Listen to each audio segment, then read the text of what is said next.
Buenos días, profesor. Nosotros somos el equipo número 7 y vamos a hablar de generación de energía fotovoltaica.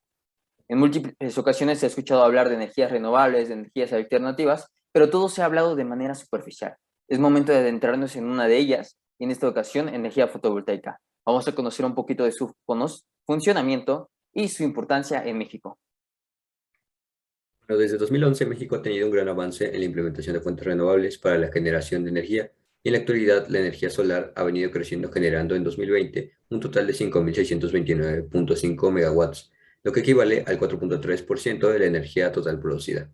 Esto sin duda es un gran avance ya que en México es reconocido como uno de los países con mayor capacidad potencial de captación de luz solar debido a su ubicación geográfica, haciendo que el 85% de su territorio nacional cuente con condiciones de nivel óptimo de irradiación solar para su aprovechamiento en generación eléctrica, recibiendo aproximadamente 5.5 kilowatts hora por metro cuadrado. Los parámetros característicos de un panel vienen dados por el fabricante, pero en condiciones estándar se tienen pensados para una irradiancia de 1000 watts sobre metro cuadrado, una temperatura de célula de 25 grados Celsius y una distribución espectral de AM 1,5 G. Pero bueno, hay que también tocar otros puntos importantes que son, digamos, el ángulo de inclinación del panel solar, porque de este depende la captación de los rayos solares.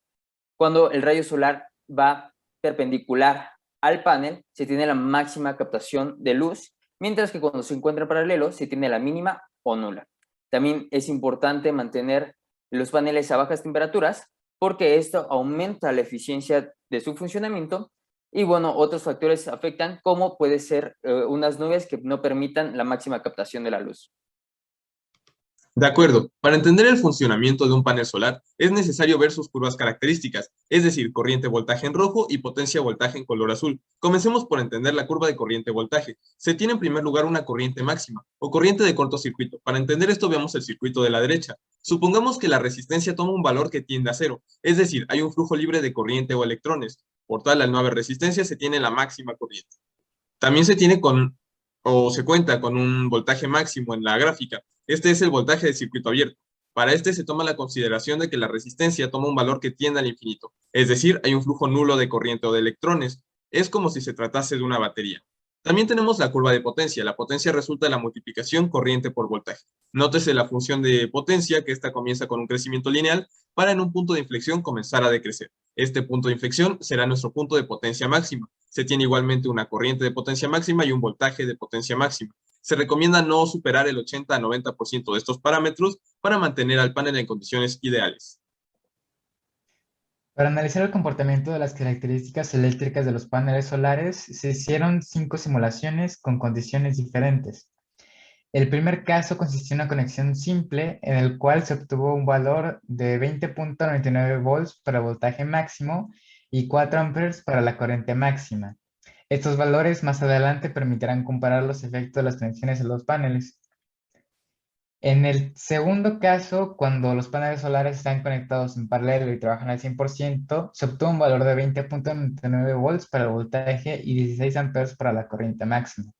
Aquí pudimos comprobar que al conectar los paneles en paralelo aumenta la corriente que circula, ya que al estar conectados en este tipo de conexión, todos los elementos comparten el mismo voltaje. Sin embargo, las corrientes que circulan por los paneles se terminan sumando en el nodo superior, que es la que pasa por la resistencia. Sin embargo, cuando dos paneles trabajan al 60%, el valor de la corriente disminuye en un 28.12% y el voltaje disminuye apenas en un 0.9%. En el cuarto caso, cuando están conectados en serie y trabajan al 100%, el valor obtenido para el voltaje máximo es de 83.13 volts y para la corriente máximo 4 amperes. Aquí se comprobó que conectando los paneles en serie aumenta el voltaje del circuito. Eso se debe a que al estar conectados en serie, la corriente de los paneles es la misma. Sin embargo, de acuerdo a la ley de voltajes de Kirchhoff, los voltajes en el lazo se irán sumando, por lo que cada panel tiene un voltaje de 20.83 volts en este caso. Cuando se reduce la eficiencia y dos de ellos trabajan al 40%, el valor de la corriente disminuye un 37.5% y el voltaje disminuye apenas un 0.8%. Han sido definidas las unidades de módulo fotovoltaico y cómo pueden arreglarse en macroarreglos para el máximo aprovechamiento de energía solar que permita la independización de energías fósiles. Agradecemos su atención y para más información pueden consultar este QR.